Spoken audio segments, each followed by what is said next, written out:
दोस्तों नमस्कार। बड़े ही इम्पोर्टेंट टॉपिक पे हम बात करेंगे।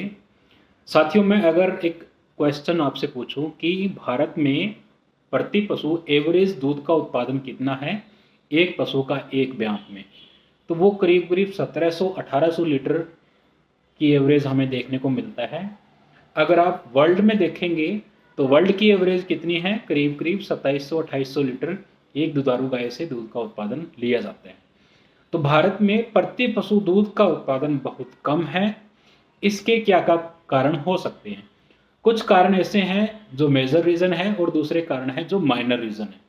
जो बड़े कारण हैं जिसके कारण भारत में प्रति पशु दूध का उत्पादन कम है, उसका पहला कारण है जेनेटिक्स।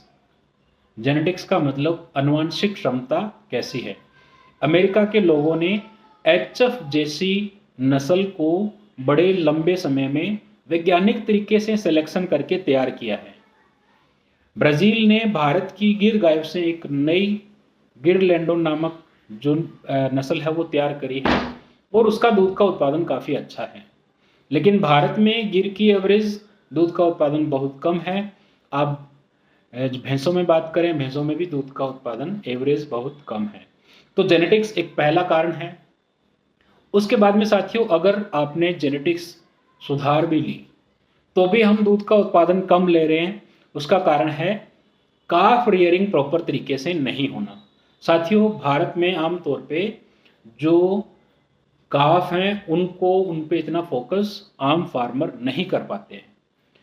तो जब काफ पे हम इतना अच्छा फोकस नहीं करेंगे तो उनके शरीर की जो बनावट है वो अच्छी नहीं होगी, बॉडी वेट उनका कम रहेगा और फ्यूचर में दूध का उत्पादन उनसे हमें कम मिलेगा। ये मैन मेड कारण हम बोल सकते हैं। ये आम किसान भाइयों की जानकारी कम होने के कारण उनको भविष्य में उनको नुकसान है जो देखने को मिलता है।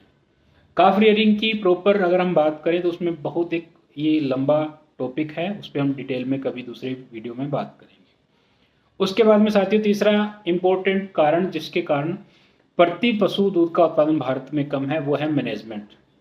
साथियों, हमारी ट्रेडिशनल डेयरी फार्मिंग में आम किसान भाई मैनेजमेंट को अनदेखा करते हैं। मैनेजमेंट में गाय को कैसे इन्वायरमेंट में रखा है, कैसी परिस्थितियों में रखा है, उसी चीज़ों को हम मैनेजमेंट बोलते हैं। वो आप देखेंगे मैनेजमेंट भारत में इतना किसान भाई जो उस पर फोकस नहीं करते हैं। शेड का डिज़ाइन कैसा है, बैठने की जगह कैसी है, ओपन हाउसिंग में, क्लोज हाउसिंग में क्या फ़ायदे क्या नफ़ा नुकसान है, वो भारतीय किसान भाइयों को इन चीज़ों की जानकारी नहीं है। तो ये भी एक बड़ा रीज़न है प्रति पशु दूध उत्पादन कम होने का।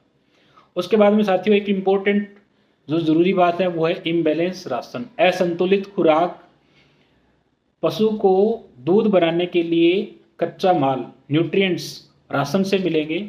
अगर राशन में कुछ न्यूट्रिएंट्स ज़्यादा हैं, कुछ बहुत कम है, कुछ है ही नहीं, तो फिर गाय दूध का उत्पादन जितना होना चाहिए था उतना नहीं दे पाएगी।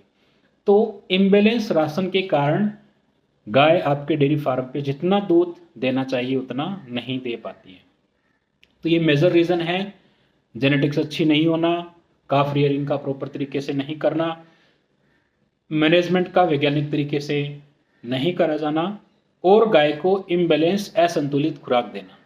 उसके बाद में साथियों, माइनर रीज़न है जो छोटे कारण हैं जिसके कारण दूध का उत्पादन कम है, वो है बीमारियां, जैसे कि मेस्टाइटिस जैसी गंभीर समस्या के बारे में किसान भाइयों को जानकारी नहीं होना। क्या आप सब क्लिनिकल मेस्टाइटिस के बारे में जानते हैं? क्या आप जानते हैं भी सब क्लिनिकल मेस्टाइटिस और क्लिनिकल मेस्टाइटिस में कौन सी ज़्यादा नुकसानदायक है? क्या आप जानते हैं कि ड्राई काउ थेरेपी क्या है? तो ये सारी चीज़ें जिनके कारण ये मेन मेड रीजन हम बोल सकते हैं। डिजीजेस का कारण, डिजीज में, बीमारियों में मेन है मेस्टाइटिस, उसके कारण दूध का उत्पादन गायों से हमें कम देखने को मिलता है। उसके बाद में क्या आप डिवर्मिंग करते हैं अपनी गायों को? तो डिवर्मिंग नहीं करना ये भी एक इम्पोर्टेंट रीज़न है गायों का दूध उत्पादन का कम होना।